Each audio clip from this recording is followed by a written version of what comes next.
नमस्कार दोस्तों, Byju's government exam prep channel में आप सभी का स्वागत है।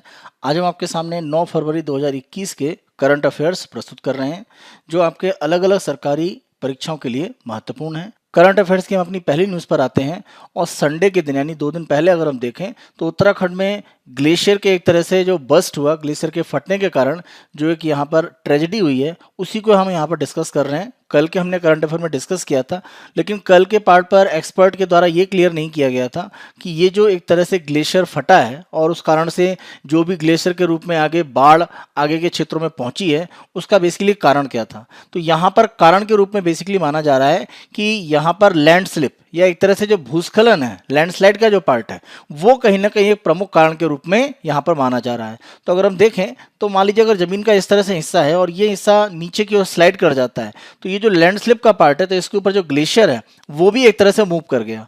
तो लैंडस्लिप जो भूस्खलन की स्थिति बनी, उसी कारण से एक तरह से अगर हम देखें तो स्थिति बन जाती है किसकी, ग्लेशियर का भी टूटकर आगे की ओर बढ़ना। तो ये कारण के रूप में यहाँ पर विशेषज्ञों ने माना है। जो दुर्घटना यहाँ पर हुई है, ग्लेशियर फटने की अगर हम ये दुर्घटना देखें तो उत्तराखंड में चमोली डिस्ट्रिक्ट में हुई है। इस 3D मैप में अगर हम देखें, जो त्रिशूल चोटी है उत्तराखंड में, उसी के पास एक तरह से ग्लेशियर का जो क्षेत्र है, वहां पर यह दुर्घटना हुई है और ये चमोली डिस्ट्रिक्ट पड़ जाता है उत्तराखंड में।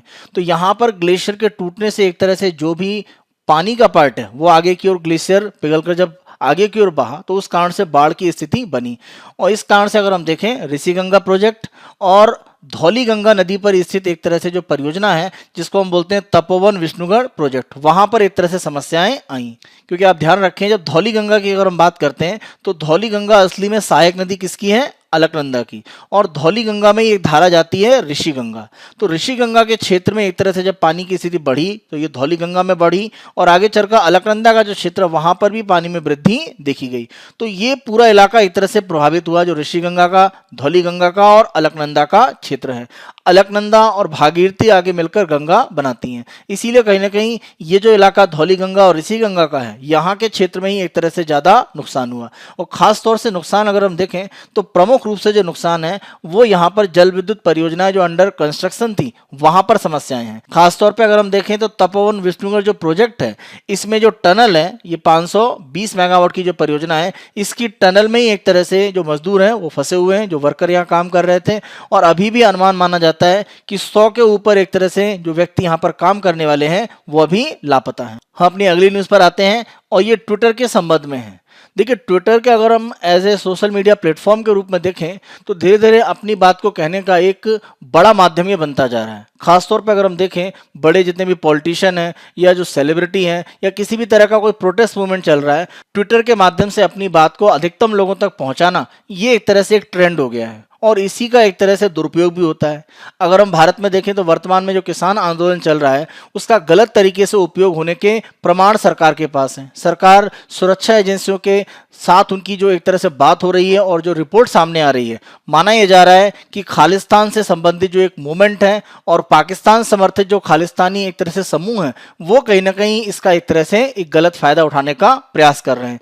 और इसी कड़ी में ट्विटर की तरफ से जो भी कुछ अकाउंट चल रहे थे, जो खालिस्तान समर्थक और पाकिस्तान समर्थक थे, उनमें लगभग 250 अकाउंट को हटाने के लिए भारत सरकार ने ट्विटर को कहा था और इन अकाउंट को एक तरह से हटा दिया गया था। क्योंकि इन अकाउंट में अगर हम देखें तो फार्मर जिनोसाइड यानी किसानों के नरसंहार, इस तरह के एक कंटेंट के साथ में ये ट्वीट चल रहे थे। ये 250 अकाउंट थे, तो इनको हटाया गया, लेकिन इन अकाउंट को भी रिस्टोर कर दिया गया है ट्विटर के द्वारा। तो ये एक पुरानी न्यूज है जो आपका कि पुराने जो 250 अकाउंट उनके ट्विटर ने वापस ला दिया है। यहां पर ट्विटर को एक तरह से एक भारत सरकार की तरफ से कहा गया है, जो कल की एक घटना है, कि उन्हें अपने लगभग 1178 जो ट्विटर अकाउंट हैं उनको हटाना पड़ेगा ट्विटर से भारत में। क्योंकि ये जो अकाउंट हैं ये खालिस्तान के समर्थन में और पाकिस्तान के जो समर्थक हैं उनके माध्यम से चलाए जा रहे हैं। ये अकाउंट भारत की जो आंतरिक सुरक्षा और आंतरिक अखंडता, उसके लिए खतरे के रूप में माना गया है। तो हम ट्विटर के संबंध में कुछ डिटेल आपको देते हैं। आप सभी इसको जानते हैं कि एक अमेरिकन ये माइक्रो ब्लॉगिंग साइट है। माइक्रो ब्लॉगिंग इसलिए कह सकते हैं क्योंकि यहाँ पर जो शब्द सीमा है वो काफी लिमिटेड है। प्रारंभ में आप देखें तो 140 कैरेक्टर इसमें एक तरह से हो सकते थे, यानी 140 वर्ण इसमें हो सकते थे, जिसको नवंबर 2017 में बढ़ाकर 280 कर दिया गया। किन भाषाओं के लिए? जो भाषाएं चाइनीज, जापानी और कोरियाई, यानी चीन, जापान और कोरिया में जो भाषाओं के समूह हैं उनसे अलग जो भाषाएं हैं उनके लिए कैरेक्टर की जो सीमा है वो 280 कर दी गई है। कहां से? 140 से। लेकिन चीन, जापान और कोरिया में जो भाषा समूह बोले जाते हैं वहां पर लिमिट अभी भी कितनी है? 140। जहां तक हम ऑडियो और वीडियो ट्वीट की बात करें तो ये अभी भी 140 सेकंड तक ही एक तरह से सीमित रहते हैं। तो इनकी जो ऑडियो वीडियो की जो ट्वीट की लिमिट है वो 140 सेकंड है। जहां तक इसकी स्थापना की बात करें तो मार्च 2006 में ये शुरू किया गया और उसी साल जुलाई 2006 में इसको लॉन्च कर दिया गया था फॉर्मली। जहां तक इनके संस्थापकों की बात करें तो अभी हमने एक नाम लिया जो वर्तमान में ट्विटर के सीईओ भी हैं, जैक डॉर्सी। उसके अलावा नोहा ग्लास, बिज स्टोन और इवान विलियम्स, ये चारों अगर हम देखें तो मिलाकर ट्विटर के संस्थापक हैं, जिसमें प्रमुख रूप से जैक डॉर्सी का नाम आप ध्यान रखिए क्योंकि वर्तमान में ट्विटर के ये सीईओ के पद पर भी काम कर रहे हैं। यहां पर आप ध्यान रखें कि जो भी ट्वीट किए जाते हैं, यानी अगर ट्विटर पर आपका अकाउंट है तो आप एक तरह से पोस्ट कर सकते हैं ट्विटर पर, लाइक कर सकते हैं और रिट्वीट कर सकते हैं जो भी ट्वीट है। लेकिन अगर आप रजिस्टर्ड नहीं है तो आप केवल पढ़ सकते हैं, यानी आप किसी भी तरह का पोस्ट करना या रिट्वीट करना वो नहीं कर सकते हैं। केवल आप जो भी ट्विटर पर ट्वीट किए गए उनको पढ़ सकते हैं अगर आप ट्विटर पर रजिस्टर्ड नहीं है। ट्विटर के जो प्रमुख व्यक्ति इसमें उनके साथ जुड़े हुए हैं उनको आप ध्यान रखें। वर्तमान में अगर ट्विटर के एग्जीक्यूटिव चेयरमैन या कार्यकारी अध्यक्ष की बात करें तो ये ईरानी अमेरिकी मूल के कुर्दिश, यानी एक तरह से कुर्द समुदाय से आते हैं। जैक डॉर्सी, जैसा हमने डिस्कस किया, वर्तमान में ट्विटर के सीईओ हैं। और सबसे महत्वपूर्ण आप ध्यान रखें क्योंकि एक भारतीय कनेक्शन यहां पर मिलता है, पराग अग्रवाल आईआईटी बॉम्बे के हैं। वो वर्तमान में ट्विटर के चीफ टेक्नोलॉजी ऑफिसर यानी सीटीओ की पोस्ट पर काम कर रहे हैं, मुख्य प्रौद्योगिकी अधिकारी। अगली हम फाइनेंशियल अफेयर्स, वित्तीय मामलों की अपनी न्यूज पर आते हैं और ये न्यूज हमने बजट 2020-21 का जो प्रस्तुत किया गया है वित्त मंत्री के द्वारा वहां से इस न्यूज को लिया है।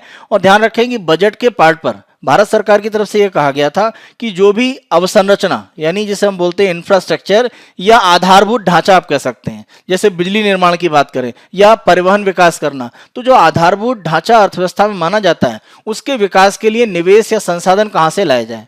तो निवेश उपलब्ध कराने के लिए, संसाधन उपलब्ध कराने के लिए वित्त मंत्री के द्वारा बजट में घोषणा की गई है कि एक संस्था बनाई जाएगी जो प्रमुख रूप से काम करेगी किसके लिए? अवसंरचना यानी इंफ्रास्ट्रक्चर, आधारभूत ढांचे के विकास के लिए इसके द्वारा काम किया जाएगा।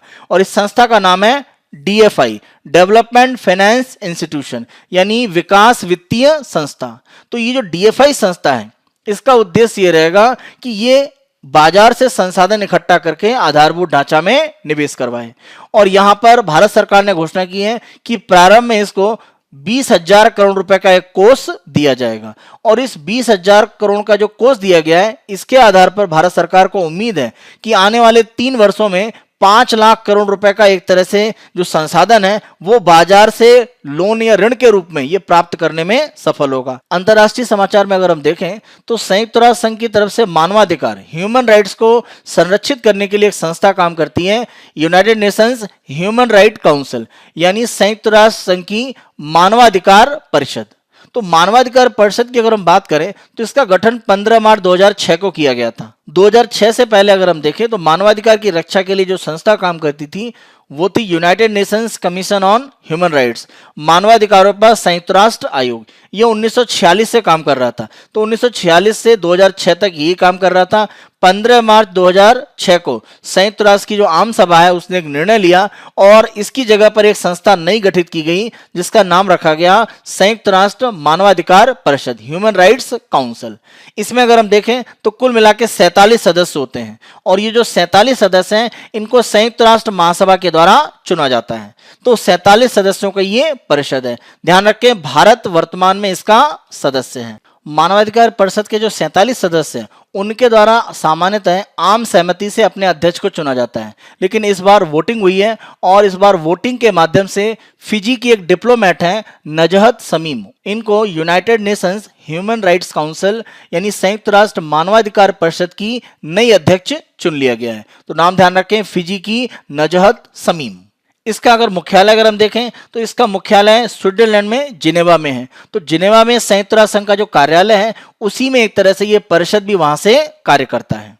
प्रमुख जो न्यूज़ यहाँ पर एक तरह से आपको ध्यान रखनी है वो ये है कि जब हम बात करते हैं यूएसए की, तो मानवाधिकार संरक्षण को लेकर एक तरह से यूएसए हमेशा आगे रहा है। लेकिन डोनाल्ड ट्रंप के समय में अगर हम देखें तो इस तरह के बहुत सारे संगठन है जहां से यूएसए ने अपने आप को अलग किया। इसी कड़ी में अगर हम देखें तो जून 2018 में संयुक्त राष्ट्र मानवाधिकार परिषद में से यूएसए ने अपने आप को अलग कर लिया था। तो यहाँ पर जो बाइडेन अमेरिका के जब नए राष्ट्रपति बने हैं तो उनके द्वारा इस तरह के संगठनों में अमेरिका की वापसी की बात की गई थी, और इसी कड़ी में अगर हम देखें तो मानवाधिकार परिषद में अमेरिका दोबारा शामिल होगा। तो आप कह सकते हैं लगभग 2 साल से अधिक लंबे समय तक वो इससे बाहर रहा है, अब दोबारा अमेरिका इस परिषद में एक तरह से शामिल होने जा रहा है। नेक्स्ट सेक्शन हम देखते हैं और ये नेशनल और इंटरनेशनल पर्सनालिटीज की अगर हम बात करें तो उनको हम डिस्कस करते हैं। और यहां पर अगर हम देखें तो आंग सान सू की का नाम यहां पर हम पहली पर्सनालिटी में ले रहे हैं। म्यांमार में अगर हम देखें तो वर्तमान में जो सरकार कार्य कर रही थी वहां पर लोकतांत्रिक रूप से उसको हटाकर एक तरह से एक सैन्य तख्ता पलट हो गया है, और फरवरी के पहले हफ्ते से ही म्यांमार में स्थितियां काफी अनियंत्रित हैं। और वहां पर जो प्रमुख पार्टी जो सत्ता में है, नेशनल लीग फॉर डेमोक्रेसी, जिसके अध्यक्ष हैं आंग सान सू की, उनको एक तरह से नजरबंद करके गिरफ्तार किया गया है। आंग सान सू की के बारे में आप ध्यान रखें कि म्यांमार के जिनको राष्ट्रपिता कहा जाता है, यानी म्यांमार के जिन्हें फाउंडर भी कहा जाता है, आंग सान उनकी सबसे छोटी बेटी हैं। इसीलिए आप देखिए शुरुआत में नाम में आंग सान लिखा जाता है, लेकिन असली में इनका नाम बेसिकली सू की है। तो आंग सान म्यांमार के एक तरह से राष्ट्रपिता या फादर ऑफ नेशन कहे जाते हैं, उनकी सबसे छोटी बेटी हैं। एक इंटरेस्टिंग बात आप ध्यान रखें कि दिल्ली यूनिवर्सिटी से उन्होंने एक तरह से पढ़ाई की है, और लंबे समय तक उन्होंने यहाँ पर जेल में भी अपना जीवन काटा है। अगर हम 1989 से लेकर 2010 तक का समय देखें तो ये 21 सालों में माना जाता है कि लगभग 15 साल वो नजरबंद अपने घर में रही हैं, और उनके द्वारा लोकतंत्र के लिए एक तरह से बड़े पैमाने पर प्रयास किए गए, और इसी प्रयासों के कारण 91 में उनको नोबेल का शांति पुरस्कार भी दिया गया। आंग सान सू की के प्रयासों के कारण ही 2010 के पार्ट पर अगर हम देखें तो म्यांमार में एक तरह से चुनाव या जो राजनीतिक प्रक्रिया है वो शुरू की गई, और आगे चलकर 2016 से 21 के बीच में वो एक तरह से यहाँ पर म्यांमार की स्टेट काउंसलर के रूप में काम कर रही थी, जो वहां पर प्रधानमंत्री के पद के एक तरह से बराबर माना जाता है। तो वर्तमान में आंग सान सू की फिर से एक तरह से यहाँ पर जेल में बंद है, और कहीं ना कहीं आने वाले समय में म्यांमार में जो भी स्थितियां बन रही हैं, क्योंकि सैन्य शासन अपने आप को मजबूती से आगे बढ़ा रहा है, आंग सान सू की का जो रोल है वो काफी महत्वपूर्ण यहाँ पर हो जाता है। पर्सनालिटीज में एक दूसरा सेक्शन अगर हम देखें तो हमने यहाँ पर यूएस की जो नई सरकार वर्तमान में आई है, राष्ट्रपति जो बाइडेन के नेतृत्व में, और उपराष्ट्रपति वाइस प्रेसिडेंट के पद पर कमला हैरिस, तो हम प्रमुख एक तरह से कैबिनेट के जो मेंबर्स हैं उनको यहाँ पर देख रहे हैं। तो अगर हम पहला पद देखें सेक्रेटरी ऑफ स्टेट, अमेरिका में अगर हम सेक्रेटरी ऑफ स्टेट की बात करें तो विदेश मामलों के मंत्री एक तरह से हैं, जैसे भारत में अगर हम विदेश मंत्री की बात करें तो एंटनी ब्लिंकन। दूसरा अगर हम पद देखें सेक्रेटरी ऑफ ट्रेजरी यानी राजकोष के सचिव, तो भारत में इसे आप वित्त मंत्री यानी फाइनेंस मिनिस्टर के बराबर एक तरह से पद मान सकते हैं। और इस पद पर कौन है? Doctor Janet Yellen. आप डॉक्टर जेनेट येलेन के लिए ध्यान रखें कि अमेरिका की जो सेंट्रल बैंक है फेडरल रिजर्व, उसकी पहली महिला अध्यक्ष के रूप में भी ये काम कर चुकी हैं 2014 से 18। और इसी के साथ साथ ध्यान रखें कि अमेरिका में सेक्रेटरी ऑफ ट्रेजरी यानी एक तरह से जो वित्त मंत्री के बराबर पद है, इस पर पहुंचने वाली पहली महिला भी है जेनेट येलेन। अगर हम सेक्रेटरी ऑफ डिफेंस की बात करें यानी भारत में रक्षा मंत्री डिफेंस मिनिस्टर के बराबर का जो पद है, तो इस पर है लॉयड ऑस्टिन। इसी के साथ साथ यूनाइटेड स्टेट्स ट्रेड रिप्रेजेंटेटिव यानी बाहरी जो भी अलग अलग देशों के साथ व्यापारिक वार्ताएं होती हैं, तो इन्हें अमेरिका का एक तरह से व्यापार प्रतिनिधि कहा जाता है, USTR, United states trade representative. और इस पद पर है कैथरीन ताई। और एक पांचवा यहां पर अगर हम देखें तो United States ambassador to the United Nations यानी संयुक्त राष्ट्र संघ में यूएसए की जो एक तरह से राजदूत होंगी, जैसे भारत के द्वारा नियुक्त किया जाता है, तो अलग अलग देशों के जो प्रतिनिधि होते हैं वो संयुक्त राष्ट्र संघ में जाते हैं। तो अमेरिका के राजदूत अगर हम देखें संयुक्त राष्ट्र संघ में, तो ये पद दिया गया है Linda Thomas greenfield. Next section हम आते हैं बुक एंड अवार्ड्स के पार्ट पर। तो यहाँ बुक्स के सेक्शन में अगर हम देखें तो हमने यहाँ पर उन बुक्स को कलेक्ट किया है जिनके राइटर बुकर पुरस्कार को 2 बार जीत चुके हैं, यानी ऐसे राइटर जिन्होंने बुकर पुरस्कार को 2 बार जीता हुआ है। और इस तरह से 4 राइटर हैं, तो उन्हीं के बुक्स को हम यहां पर डिस्कस कर रहे हैं।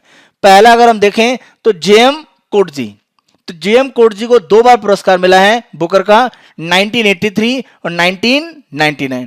इनकी बुक का नाम है life and times of Michael के। और 1999 में जब मिला तो इनकी बुक का नाम था डिस्ग्रेस। इसके बाद हम देखें तो पीटर कैरी, इनको 1988 में ऑस्कर एंड लुसिंडा, बुक का नाम ध्यान रखें, ऑस्कर एंड लुसिंडा, इसके लिए पुरस्कार दिया गया। और पीटर कैरी को 2001 में दोबारा दिया गया, पुस्तक का नाम था True History of the Kelly Gang. तो ये 2 बार दिया गया है पीटर कैरी को भी। तीसरा अगर हम देखें हिलरी मेंटल, इनको 2009 में वोल्फ हॉल के लिए दिया गया और 2012 में इनको पुरस्कार दिया गया दोबारा बुकर की तरफ से ब्रिंग अप द बॉडीज। तो हिलरी मेंटल को भी 2 बार बुकर पुरस्कार मिला है। और चौथी अगर हम देखें तो मार्गरेट एटवुड, इनको 2000 में अपनी पुस्तक द ब्लाइंड असैसिन के लिए दिया गया था और 2019 में द टेस्टामेंट्स, इस पुस्तक के लिए इनको दोबारा बुकर की तरफ से बुकर पुरस्कार दिया गया। हम अपने स्पोर्ट्स न्यूज के अगले सेक्शन पर आते हैं। स्पोर्ट्स न्यूज में बेसिकली आईसीसी का एक नया पुरस्कार शुरू किया गया है, उसके संबंध में हम आपको सूचना दे रहे हैं। और ये पुरस्कार है player of the month award, माह के सर्वश्रेष्ठ क्रिकेट खिलाड़ी का पुरस्कार, और ये किसी पुरुष और महिला क्रिकेट खिलाड़ी को दिया जाएगा।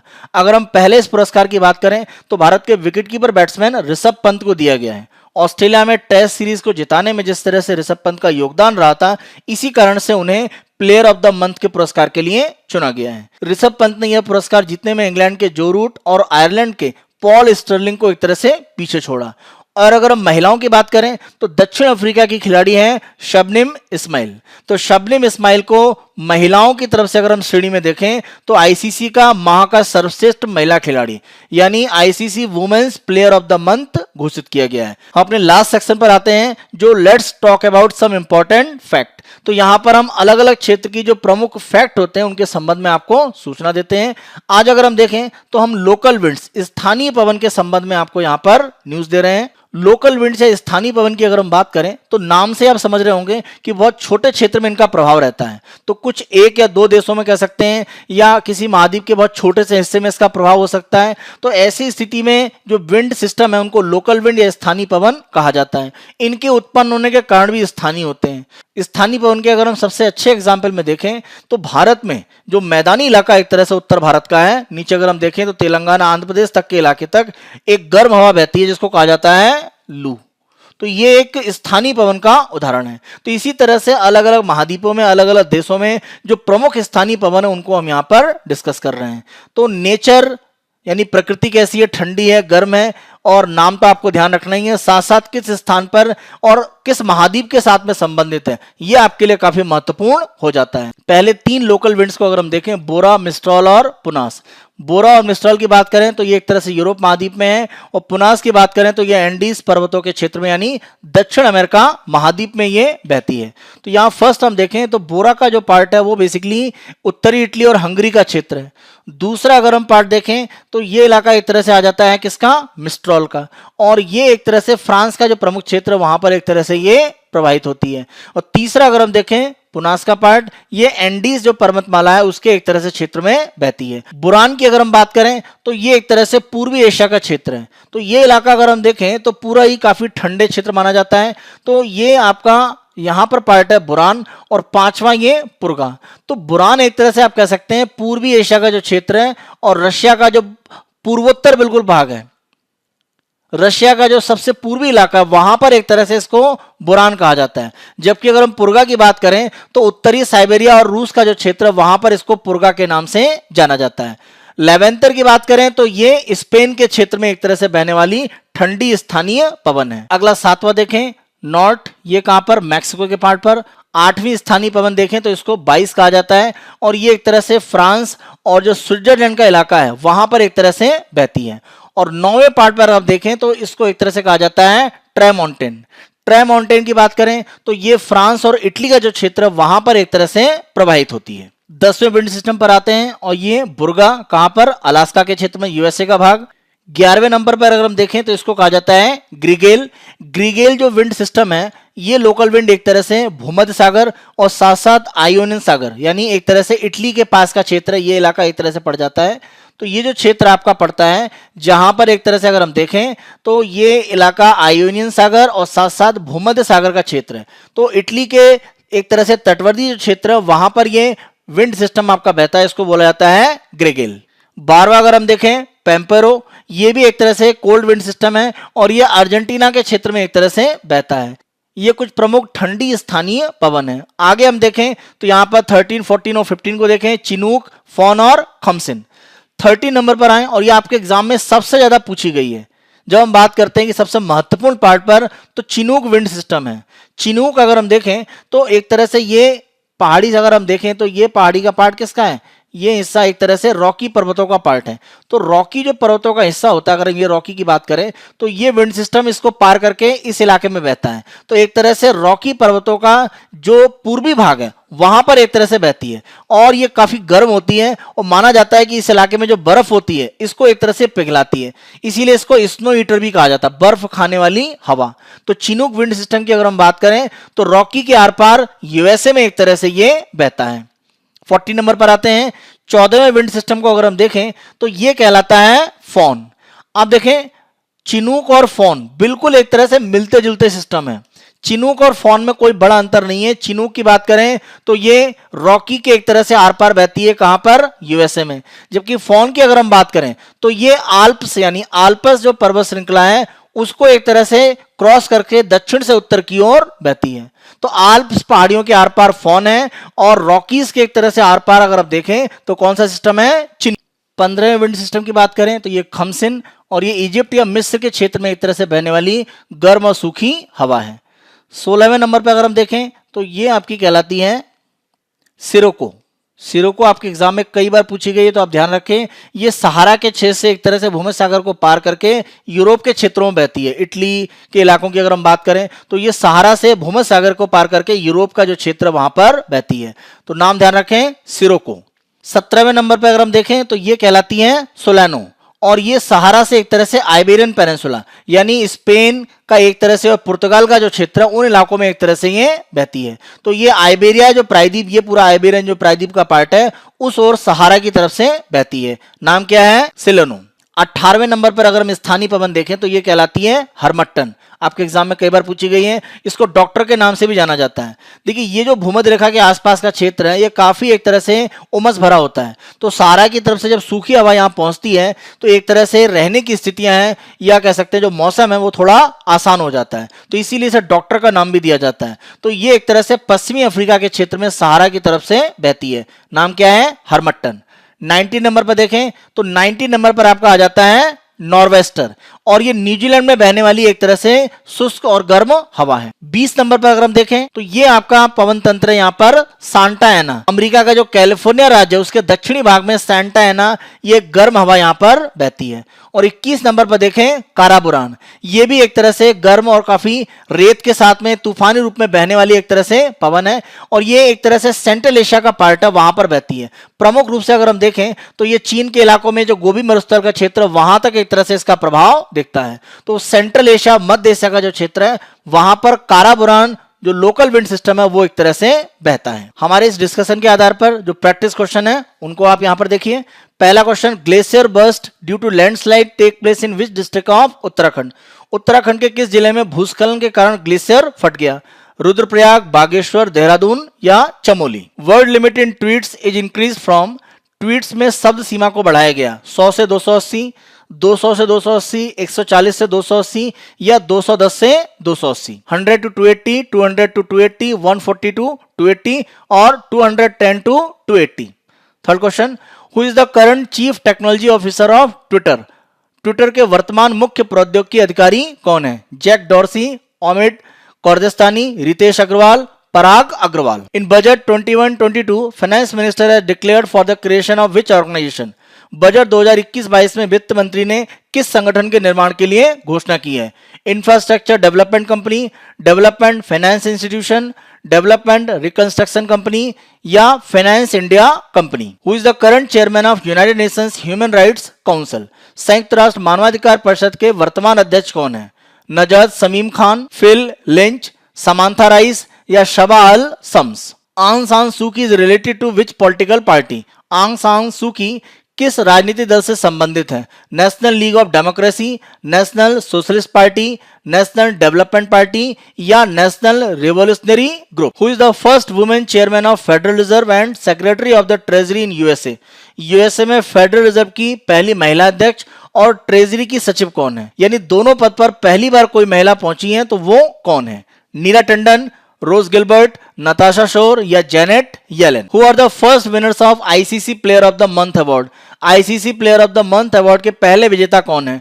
Rishabh Pant, Smriti Mandhana, Rishabh Pant, Meg Lanning, Rishabh Pant, Beth Mooney या Rishabh Pant, Shabnim Ismail? 9th question को देखिए, which writer is not the 2 times winner of Booker Prize? कौन सा लेखक बुकर पुरस्कार का 2 बार विजेता नहीं है?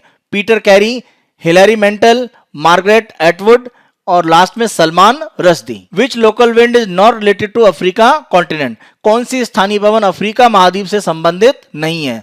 Sirocco, harmattan, khamsin, karaburan? तो इन 4 में आपको बताना है कि कौन सी अफ्रीका महाद्वीप से संबंधित नहीं है। ये हमारे 9 फरवरी 2021 के करंट अफेयर्स थे। आपको जो प्रैक्टिस क्वेश्चन दिए गए उनके आंसर आप कमेंट बॉक्स में देंगे। Byju's government exam prep channel को आप बेहद पसंद कर रहे हैं। अधिक से अधिक संख्या में लाइक, शेयर और सब्सक्राइब अवश्य करें। Thank you.